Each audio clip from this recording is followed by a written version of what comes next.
or now at this part of the SAP conference, we have the 3 speakers that will talk about formal verification. It's a pretty important topic in the space now. There will be Quentin from Chain Security, Stephen from QuantStamp, and Harry from INRIA, and working on different projects. So, Quentin. Thanks, Peter. So yeah, I'm Quentin from Chain Security. I'm a blockchain security engineer there. And so today we'll talk about Securify, which is kind of the short name for Declarative Static Analysis of Smart Contract. And Securify was developed at the ICE Center at ETH Zurich, so in Switzerland. And yeah, so first, quickly to motivate Securify, I'm sure that all of you in this room have heard of the security flaws of the Ethereum ecosystem lately. So keywords are DAO, reentrancy bug, multi-sig wallet, and so on. But I assume that most of you in this room are aware of this. So there is a need for security, basically. But when we talk about these bugs at some high level, it's usually solidity bugs. So programmers write smart contracts in this high-level language, which then compiles down to the Hibon code, which is actually run on the Ethereum blockchain.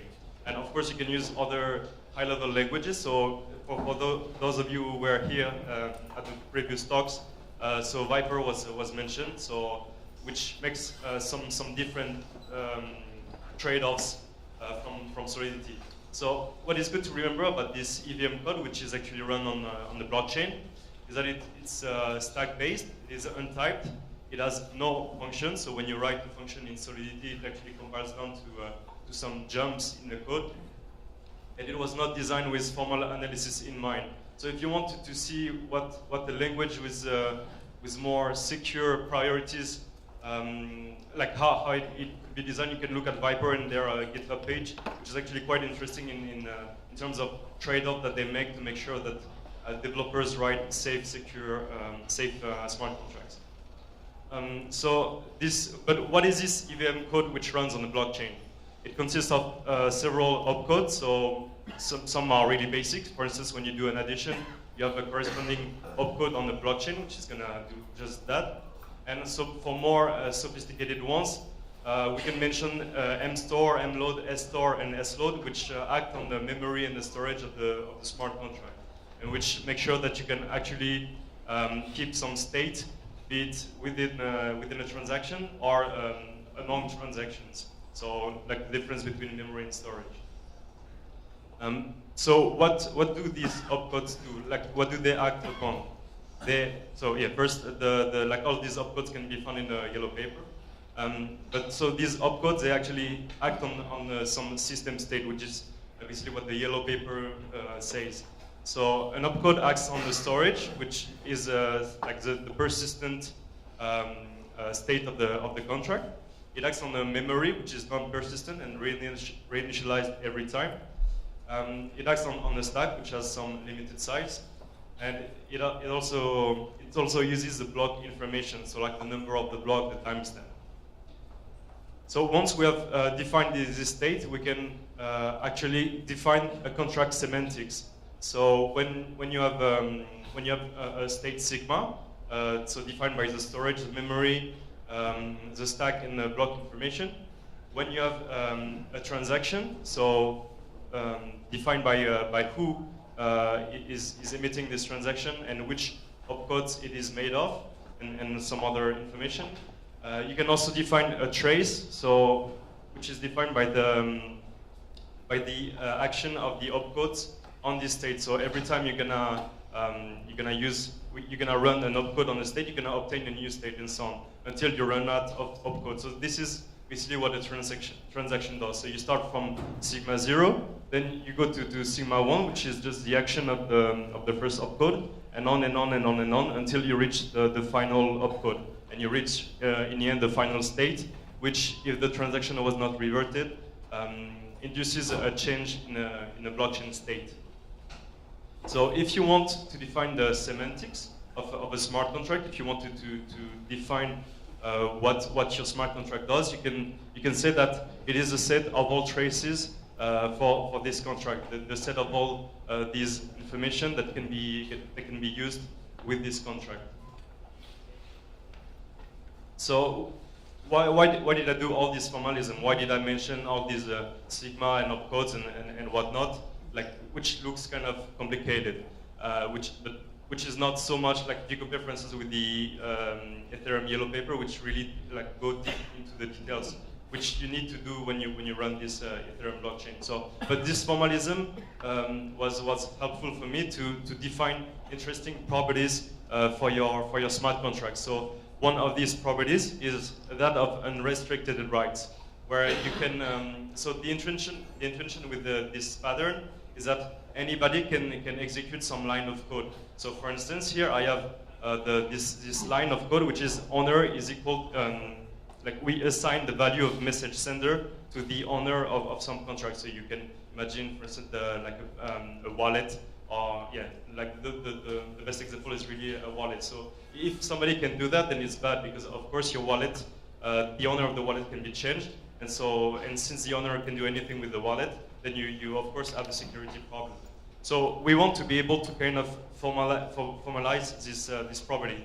So with the previous formalism, I can say that a write to an offset O is unrestricted if for any user address A, there is a transaction which is called by this A, and there is a trace, so starting from the initial state and on and on and on, such that there is one opcode which is actually a nestor, and which is going to modify this offset with some value here.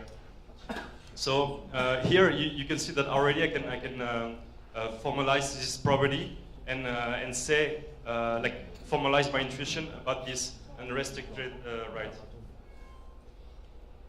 Another property is that of locked ether. So the reasoning behind this property is that we don't want to have contracts which can receive ether but cannot transfer ether, because it would mean that you have locked ether on the blockchain, which doesn't benefit anyone.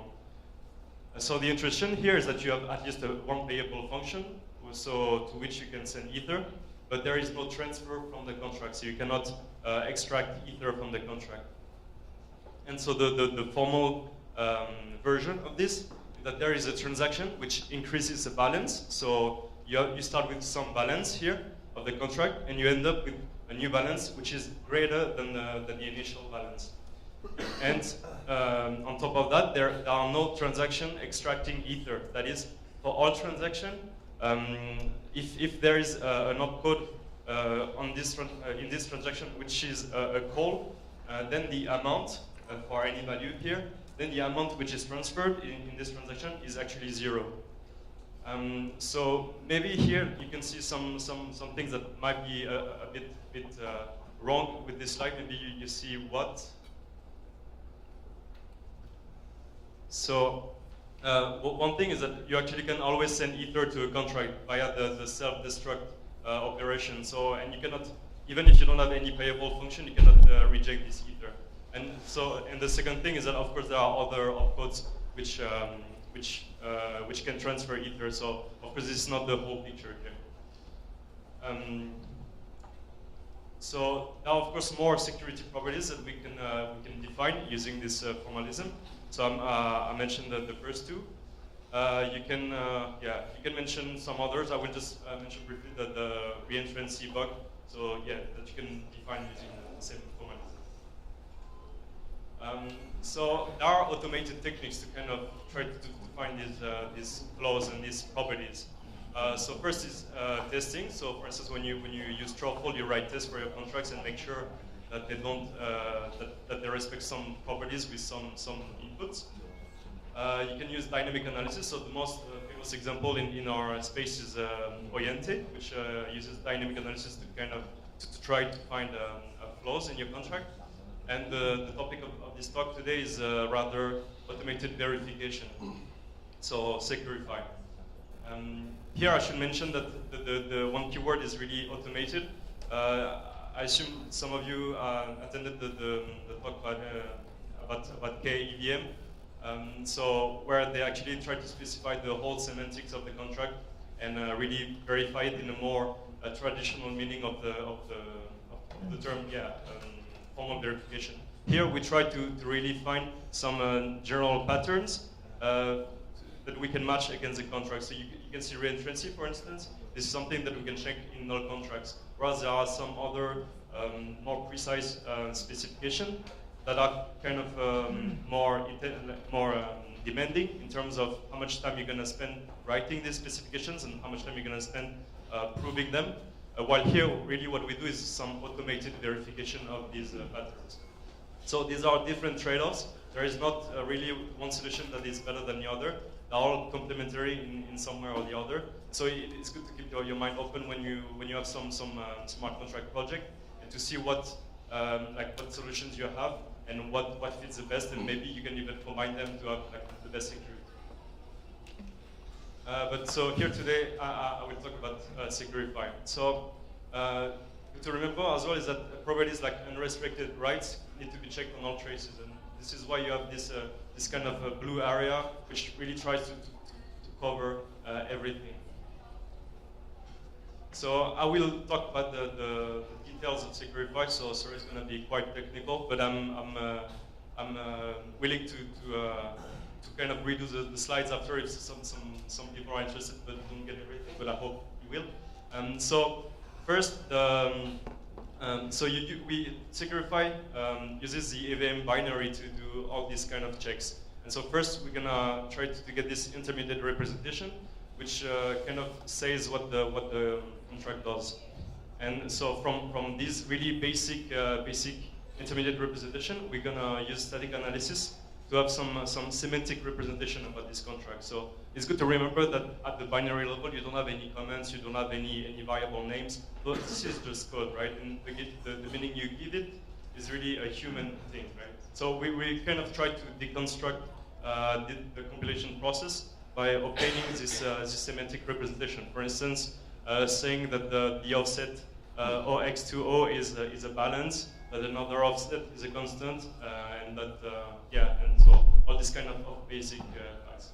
And from this semantic representation of our EVM binary, we're going to try to match some patterns and get the Securify report that you get at the end. So these patterns, they can be distinguished in two categories. So first, when we talk about property, there are some secure behaviors with respect to a property. That is, for instance, these contracts don't have a reentrancy bug, and these contracts have a reentrancy bug. So of course, you want your smart contract to be in this area. But what we do when we do automated verification here is that we define some compliance patterns. So for instance, for reentrancy, we're gonna say you don't do any call to any external contract. This is, of course, really an approximation, because just because you do an external call to another contract doesn't mean that you have a reentrancy. But if you really want to approximate it really roughly, it's going to be you can do that, and then you can have like a subset of the previous set. Violation pattern. Saying you're gonna try to under-approximate the insecure behavior. And so, why do we do this approximation? Is that because we want to be able to actually check our properties. Checking the full area is too difficult, but so checking these compliance patterns and violation patterns is hopefully easier. So first, the first step of decompilation. So you start from the binary, and then you try to reconstruct the control flow graph. So from the jumps, and trying to really have these basic blocks where the instructions follow one another. And so it's for those familiar with compilers, it's really some kind of reverse process. And you also have this static single assignment form, which is also easier for static analysis. So this is really classic stuff for anything which is related to static analysis. And then, yeah, some optimization, of course, to have something which runs in a decent amount of time. The second step, so static analysis, from which you actually write down a list of facts about your code that you could infer based on this intermediate representation. So an example of semantic facts. So first, MayFollow, when you have the program counter, so the second program counter follows the previous program counter. So, so another one that it must follow. Then you have also data dependencies where you describe what your data in your contract depends on. And so you see here, like just a little facts, and of course you can do much more. And the goal is in the end to combine them to match against the patterns that I described earlier. So first just a simple example of how you define a semantic fact. So the MayFollow predicate is defined by using the follow predicate, which just says that there is an instruction after another. And then you have this kind of transitive closure from which you can say that an instruction which is far in the code may follow another one. So I have like this small example here. So here you have the instruction at the program counter 2 follows the 1. So this is obvious because this is right after. You have the third follows the second, and the 3 follows the 4 follows the third. And from this already you can infer this may follow, that 4 may follow the first instruction. So you have this kind of dependency, and you can see that already you have a more global overview of your contract. You can infer a lot more input facts. So I've talked about the follows predicate. You can say that X is a balance, for instance, which can be relevant, for instance, when you transfer Ether. You can say that an offset is constant, and you can say that there is an mstore, mload, and so on, or that you have dependencies between variables. So here you say that Z depends on X and Z depends on Y, for instance. So this is really just an example. Of course, like in practice, in the implementation, you have a lot more facts to actually deduce interesting patterns. Another inference rule that I will briefly talk about, not too much because it really goes into detail, but so that of data dependency. So MayDepOn, we said that the variable X depends on the tag T. For instance, if you assign T to the variable X. Another rule is that if you have that an opcode combines X and X prime, and that X prime may depend on T, then you have this kind of transitivity to obtain the second rule, and so on. And so you have like more rules to actually have some sound predicate. Yeah, and then like the question of whether the program counter impacts on the fact or not really depends on the precise fact.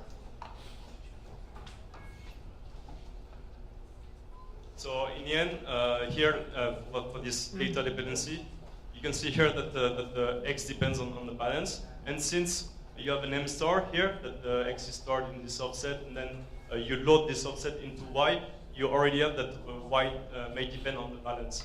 So you can see here that you really constructed these facts step by step. The final step is once you have this semantic representation, you want to match it against relevant patterns. So for instance, whether there is a reentrancy. Because now you know something about your program, but you also know what you don't want in your program. So you're gonna infer more facts about your program. The example that I have here is that of the compliance pattern of restricted write.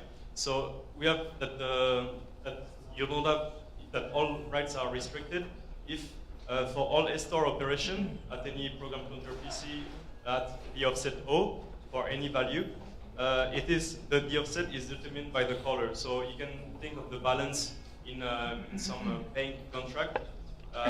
If you have the balance mapping, and like any caller is able to write to the message sender key of this mapping, then of course this is fine because the offset is determined by the caller. Whereas if anybody can write to the offset of the owner, then you of course have a problem. A violation pattern, so where you actually violate property, would be that there is a store to an offset O, in which the offset does not depend on the color, and in which the program counter does not depend on the color. So, for instance, it is fine in some examples that that the owner can do anything in the contract, and that's why you have this second condition where if you have a check that does, for instance, is message sender equal to owner, then it's okay, because you do have this check and this awareness of what you're doing. Yeah, and so like this, you can generalize this for other patterns. And the problem then is that I mentioned compliance patterns and violation patterns, but you have to rate them to overall security properties, but the domains are greater.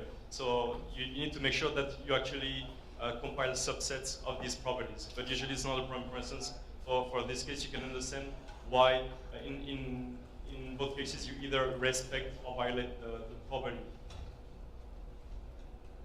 So this is in short what Securify does. So going from the binary, which is what runs on the blockchain, getting this intermediate representation, which is some kind of decompilation, getting some semantic representation where you actually try to go back to what the programmer has, where there is actually meaning in everything, where there are meaningful variable names, and then trying to infer whether some patterns are matched in this program. And so it's one example of what is developed at the I Center at TTH. Some other examples you can see on these slides if you're interested. And so I work at Change Security, where we have like this close relation with TTH and Securify. And so yeah, I mean, if you're interested, just get in touch. We do audits for smart contracts, and we do also like some consulting on the side. So yeah, just feel free to get in touch, and I thank you for your attention.